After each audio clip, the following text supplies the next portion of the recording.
Hey guys, Max here. And this is Kyle here. And this is episode 16. This is episode 16 of the KM Fitness Podcast. Yes, sir. Today, what are we going to be doing today, Kyle? Today we're going to be talking about recovery and Yes, and sir. And we're going to be talking about sleep. Mm-hmm. And how to get the best quality sleep so you can feel really good every day, so you can focus on recovery and training. And we're gonna read some of this book about Jeff Nippard. Yes. Jeff Nippard. Yeah. The Muscle Ladder by Jeff Nippard. The Muscle Ladder by Jeff Nippard. Very cool book. It's a really cool book. I just looked at it today. It's great. And it's got like a ton of cool stuff in it, like science-based stuff, lifting stuff. Yes. So, recovery is very important in our lifting journey. Yes. Basically, like as an introduction, basically what recovery is when you work out, you damage your muscles, and when you recover, you let that muscle repair and heal itself, and that's what recovery is.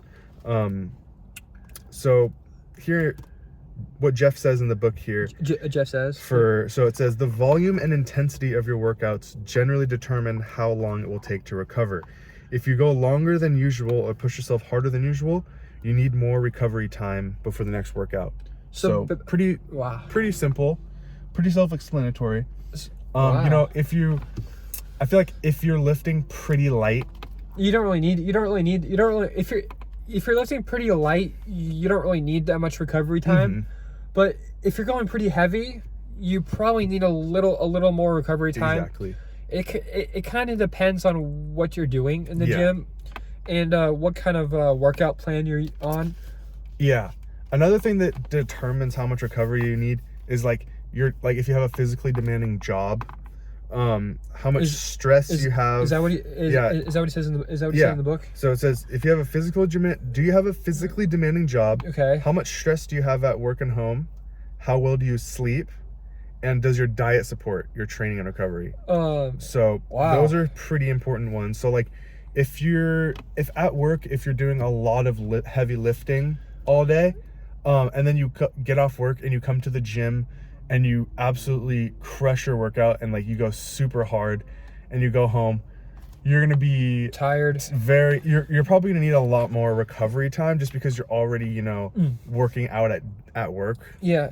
Supposedly. And you might be fatigued too. And you might be a little bit drained. I would say Mm-hmm. Yeah. You might not have as much energy. Yeah. And to know when you are ready to go back, once you've recovered enough. So it says, basically when you no longer feel tired and sore from your last workout, and if your vibe says you're ready to train again, you probably are. That's what I go off of. If I feel good to go to the gym, I will go to the gym, But if I feel I'm still super sore and I'm still feel like my muscles need more time to recover. If I didn't get good sleep that night or whatever, I'll take a rest day, Or if I had a busy day at work or whatever. You take a rest day to just to recover. Yeah. But if I feel no muscle soreness, if I have energy to go, I will go, But have there been days where you feel like your muscles are just so sore you physically just can't get to the gym? Not in a while. But when I was first starting out, I would get a lot more sore more easily. It would be to the point where I wasn't able to get a good workout in just because, I was not able to lift as much because I was just so sore, But now my body has gotten to the point where it recovers pretty good. Yeah. It recovers pretty quick. So I'm not as sore. I'm sore the first hour or two after maybe, but then the next day I won't be sore. So I'm able to work out. So wow. Can you read us some more of the what else do you want to cover in the book? So basically, a big thing is getting enough sleep. Getting enough sleep is is one of the key factors. It's a key factor. Yeah. So according to Jeff, Jeff, Um, Jeff, according to Jeff Nippert. okay, it says, okay, in reality, doing your best to get a good night's sleep doesn't mean you're lazy. It means you're smart. Okay. So going to So, bed early. yeah, so- going to bed on time. Going to bed on time. So here's this is interesting. So the National Sleep Foundation recommends that adults get between 7 and 9 hours of sleep per night for 7 overall health. 7 hours. How many hours? 7 and 9 hours. 7 to 9 hours. Somewhere around there. Anything under 7 hours is not really healthy. I think it says, yeah, for healthy adults. Like it says So adults get between. So, and then it says weight training, however, imposes an additional recovery demand. This means you'll actually need 8 to 9 hours per night. So if you're weight training, you should be getting at least 8 to 9. But if you're just a person, 7 to 9. That's what it says here. should I be getting should me and you be getting like 6 to 7 between 7 We should be getting how many hours? So we should be getting according to Jeff, we should be getting 7 to 8 to 9. 8 to 9 hours of sleep at night. That's what it according to the National Sleep Foundation. If you're weight training, you need at least 8 to 9. If you're not, 7 to 9. There's sometimes I don't even get I don't even get that Yeah, same. like I physically I get home. Should be. Technically should be. Yeah. Sleep, and then this I next try, part but- here, it says sleep deprivation is profoundly negative for training performance. In a classic 1994 study, researchers restricted subjects who normally slept 8 hours per night to only 3 hours per night for 3 days in a row. Then they did 20 reps of bicep curls, bench presses, leg presses, and deadlift while sleep deprived. Okay, so what? That's interesting.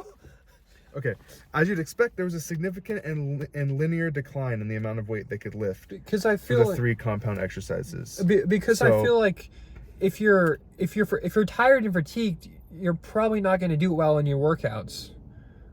Yeah, you're not going to do well. You're not going to do. You might get something done, but you're not going to. You're going to be very sluggish, and you're going to be really it's going to be really Yeah.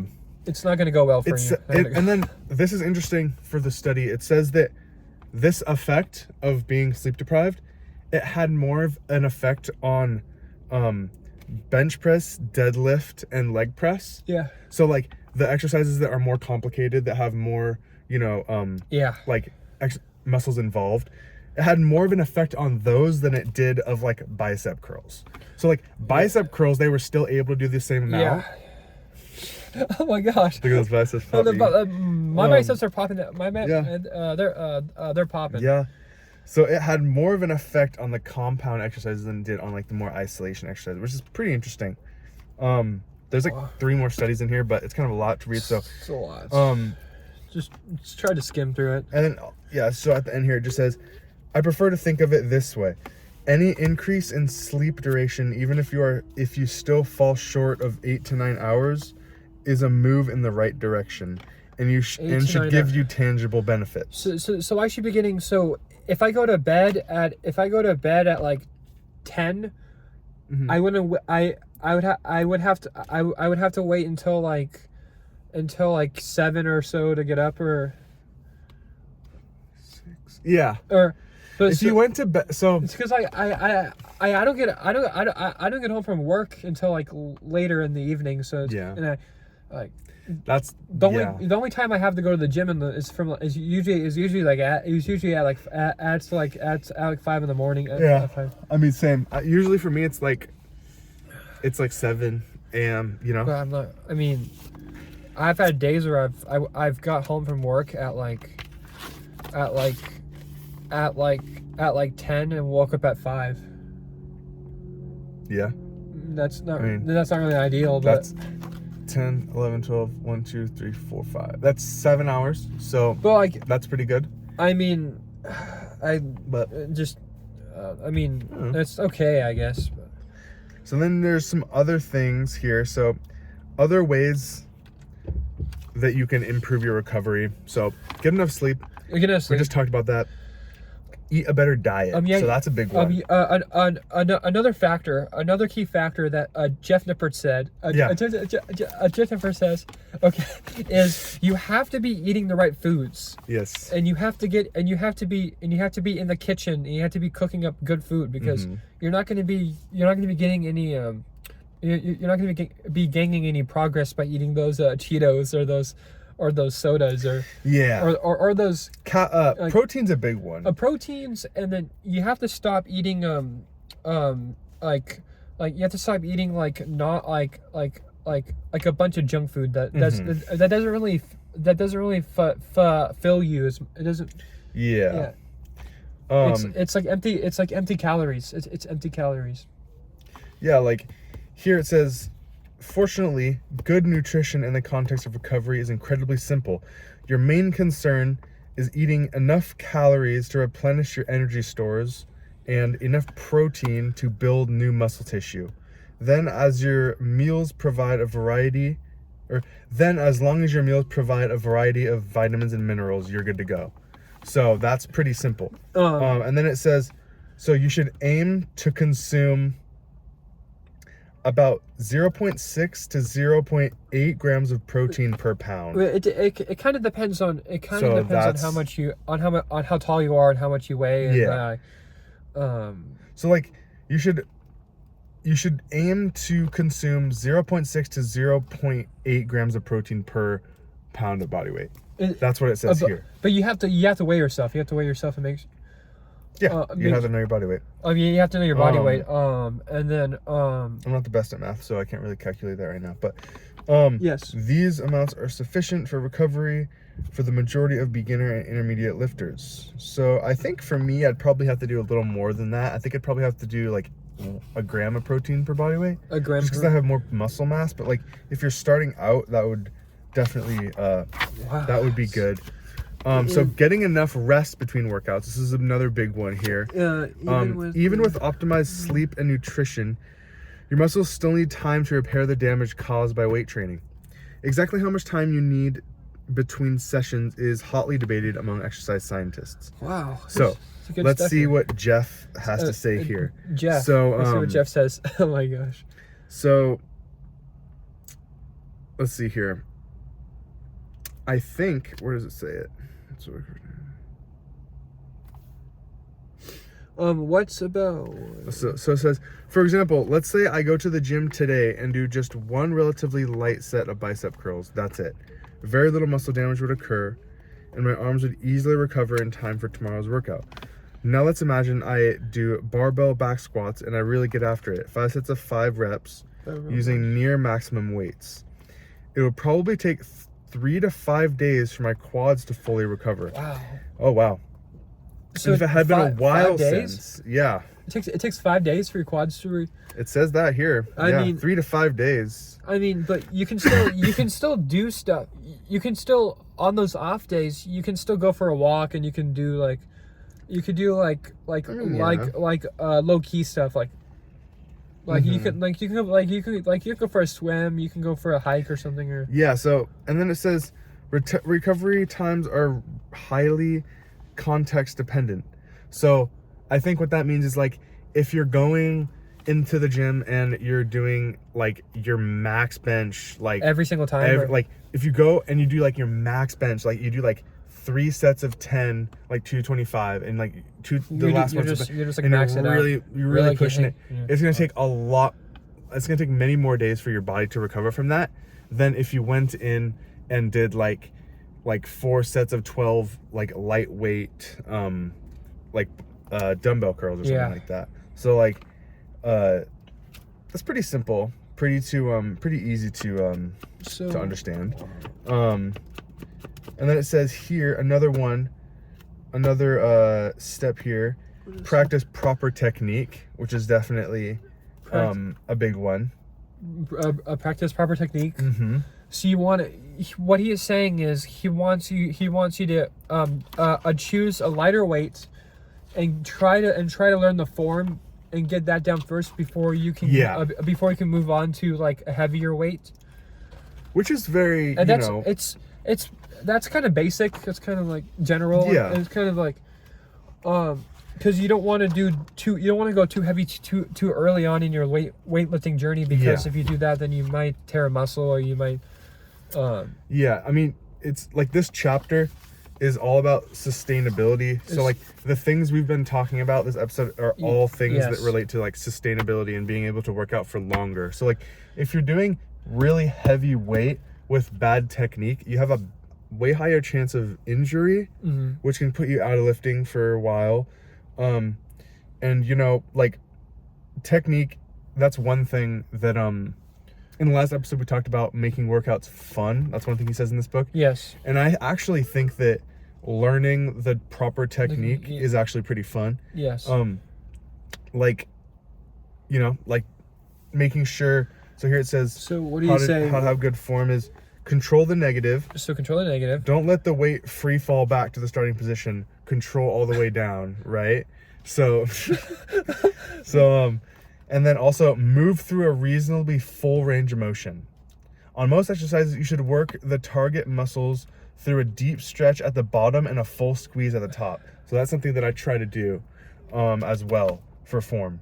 And then right here, it says, don't lift heavier weights that you can handle. So don't. So boom. Don't lift heavy. So don't. Exactly what we just said. So don't like overlift, or don't. Yeah. Or don't like over. Don't overdo it. Don't overdo it. Yeah. And also here it says don't skip your warm up. So that's a big one. Don't skip your warm up. Don't skip your warm up. You don't want to go into your warm up like not having done anything. I've done that before. And honestly, like you can lift a lot more too if you warm up first. Okay. So like what I like to do is like arm circles. So like you do arm circles like this. Yeah. And this, and then you do wide arm circles, same direction, like for like 10 reps per side. In this book it gives like a full list of like of warm-ups to do here, but that's kind of a lot, so I'm not gonna go over that right now. But so yeah, I mean honestly, I think that's about it. And I think that's about it for this chapter. proper pacing, that's a good one too. So you have to pace. You have to set a good tempo.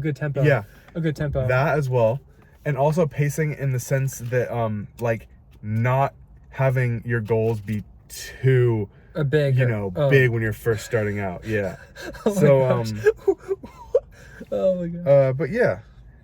So like for example, like a bold promise like that you don't want to do would be like gain 10 pounds of muscle with a secret pill doctors don't want you to know about. No, so but what kind of pill are you taking? What kind of pill? Exactly.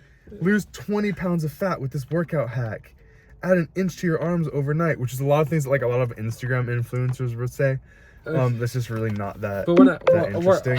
We're pretty good. Everything at KM Fitness is legit. It's legit. Hopefully. Hopefully. But and then also just don't rush your journey. Don't don't rush it. You know what I mean? Take your time. Exactly. And don't compare yourself to others. And the gym is not going anywhere, so you just gotta. Yeah. It's not gonna go anywhere, so you just gotta. Exactly. Stay focused, lock in, and you have to just take your time. So yeah, I mean, I think that's it for this one. Yeah, that's pretty much wrap it up. The entire chapter. We're kind of wrapping this thing up. We'll go through chapter 3 on the next episode. But yeah, guys, thank you so much for watching. And this is KM Fitness Tips signing off. Thank you. Peace.